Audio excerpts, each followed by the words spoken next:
नमस्कार, मैं पंडित मनीष अवस्थी ज्योतिषाचार्य आप सभी का अपने इस ज्योतिष के चैनल पर और इस नए वीडियो में एक बार पुनः स्वागत करता हूं, अभिनंदन करता हूं। देखिए 18 मई 2025 को राहु केतु दोनों छाया ग्रह अपना स्थान परिवर्तन, राशि परिवर्तन कर चुके हैं। राहु का जहाँ तक प्रश्न है, राहु अभी तक बृहस्पति की मीन राशि में संचारशील रहा है पिछले 18 महीनों से, 1.5 साल से, और केतु भी समानांतर रूप से कन्या राशि जो बुध की मानी जाती है उसमें स्वक्षेत्र के समान संचार करता रहा है। राहु केतु का संचार एक राशि में निश्चित समय तक रहता है, 1.5 वर्षों तक यह एक राशि में संचारशील रहते हैं, भ्रमण करते हैं। 18 वर्षों के बाद राहु केतु पुनः कुंभ राशि और सिंह राशि में प्रवेश कर चुके हैं। राहु कुंभ राशि में आया, वक्र गति से संचार करता हुआ। शनि की राशि मानी जाती है कुंभ राशि, और जहाँ तक केतु का प्रश्न है, यह सूर्य की शत्रु राशि सिंह में संचार आरंभ कर चुका है।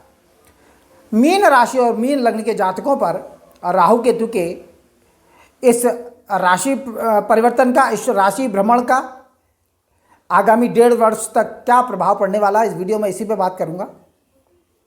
देखिए, जहाँ तक मीन राशि का प्रश्न है, मीन राशि बृहस्पति की राशि मानी जाती है और यह राशि पिछले 2.5 वर्षों से औसतन शनि की 7.5 के प्रभाव में चल रही है। शनि की दूसरी ढैया यानी 7.5 का दूसरा कालांश आरंभ हो चुका है 29 मार्च 2025 से। शनि इस समय राशि पर ही संचार कर रहे हैं, यानी जन्म चंद्रमा पर गोचर के शनि का भ्रमण है। 7.5 सभी के लिए अशुभ नहीं होती है, बहुतों के लिए यह लाभप्रद रहती है।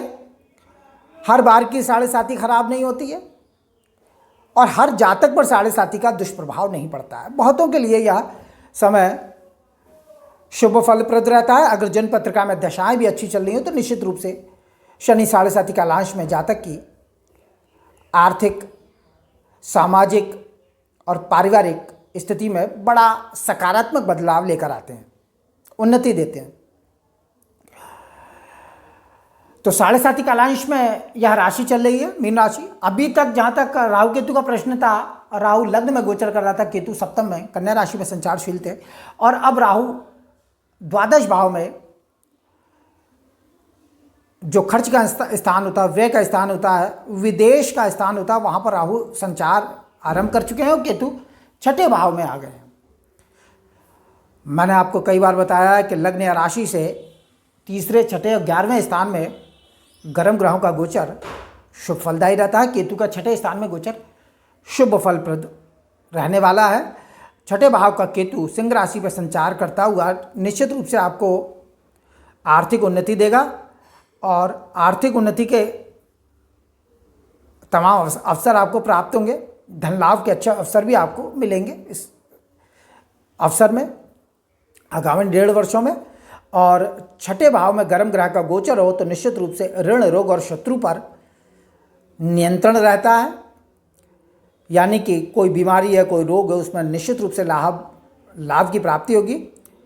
और रोग और शत्रु पर भी केतु का यह संचार आपको विजयश्री दिलाएगा। शत्रुहंता योग का निर्माण केतु 6ठे भाव में करेंगे, परंतु अपने ननिहाल पक्ष के लोगों के साथ ऐसे व्यक्ति का विवाद हो सकता है। मामा, नाना, मौसी आदि से संबंधों में विरोध उत्पन्न होगा और मामा, नाना, नानी, मौसी आदि के द्वारा अपमान का सामना भी करना पड़ सकता है। परंतु 6ठे भाव का केतु चौपायों से यानी जानवरों से लाभ का गोतक होता है। प्रतिस्पर्धा और प्रतियोगिता का जहाँ तक प्रश्न है, 6ठे भाव का केतु आपको इसमें विजयश्री दिलाएगा। नौकरी में भी 6ठे भाव का केतु जो गोचर करेगा आपको अच्छे नौकरी के अवसर उपलब्ध करवाएगा, इसमें कोई संदेह नहीं है। जो 6ठे स्थान में जहाँ तक केतु का संचार है, या शुभ फलप्रद रहेगा, इसमें कोई संदेह नहीं है। और द्वादश भाव में राहु का संचार होगा, परंतु राहु जो होंगे वह बृहस्पति की नवम दृष्टि में होंगे, लेकिन फिर भी राहु द्वादश भाव में पापक ग्रह का गोचर जो होता है वो कहीं ना कहीं थोड़ा सा अनिष्टप्रद माना जाता है। ये अलग बात है कि बृहस्पति की शुभ दृष्टि में रहेंगे इसलिए इतना अनिष्ट नहीं करेंगे, परंतु फिर भी द्वादश भाव में राहु का गोचर खर्च के मामले में आपको दिक्कत देगा, कभी कभी अतिशय व्यय कराएगा और कभी कभी खर्च के मामले में संकीर्णता के हालात पैदा कर देगा। खर्च की शक्ति निकालना मुश्किल हो जाएगा। खर्च की शक्ति को प्राप्त करने के लिए बड़ा कठिन परिश्रम करना पड़ेगा, इसमें कोई संदेह नहीं है। केतु भी छठे भाव में गोचर करते हुए परिश्रम करवाएंगे, इसमें कोई दो राय नहीं है, क्योंकि छठा भाव जो होता है वो परिश्रम का होता है। उसमें गर्म ग्रह गोचर करे या जन्म पत्रिका में बैठा हो तो परिश्रम विशेष करना होता है, परंतु अच्छी सफलता प्राप्त होती है परिश्रम से। द्वादश भाव में राहु कठिन परिश्रम से खर्च की संचालन शक्ति को देने वाला होगा, कभी कभी खर्च के संचालन में बड़े जबरदस्त संकट के कारणों को उत्पन्न करेगा, और परंतु गुप्त युक्ति, धैर्य और कठिन परिश्रम से खर्च का संचालन होता रहेगा। जन्मस्थल से बाहर कुछ परेशानियों को राहु दे सकते हैं। पैरों में और आंखों में नेत्र विकार की प्रबल संभावना रहेगी। मोतियाबिंद और तमाम तरीके की आंखों से संबंधित परेशानियां जातक को परेशान करेंगी, जिनकी मीन राशि मीन लग्न है। और बुरी संगति से थोड़ा सा बचकर रहिए, नहीं तो बुरी संगति के द्वारा आपको परेशानी का सामना करना पड़ सकता है, धन का व्यय होगा। और अगर राहु ने विशेष अशुभ फल दिखाया, क्योंकि 7.5 जिन लोगों के ऊपर खराब जाएगी उनके लिए राहु थोड़ा सा अशुभ फल दिखा सकते हैं, तो उसके अंदर रोग, बीमारी, दुर्घटना और मुकदमा में धन का नाश राहु करवा सकता है। इसलिए इन मामलों में धैर्य और संयम से काम लें। और द्वादश भाव में राहु और छठे भाव में केतु का संचार 5 दिसंबर 2026 तक रहेगा। तो द्वादश भाव का राहु आपके लिए परेशानी के कुछ कारणों को उत्पन्न कर सकता है, परंतु बृहस्पति की शुभ दृष्टि में रहेगा। परंतु फिर भी 7.5 का अशुभ प्रभाव जिनके ऊपर पड़ेगा वह शनि के अशुभ प्रभावों के साथ साथ राहु के भी अशुभ प्रभाव जो द्वादश भाव से विचारणीय होते हैं, जो मैंने आपको बताए कि नेत्र रोग, पैरों में रोग, बीमारी, दुर्घटना, मुकदमा आदि में परेशानी के कारणों को उत्पन्न कर सकता है।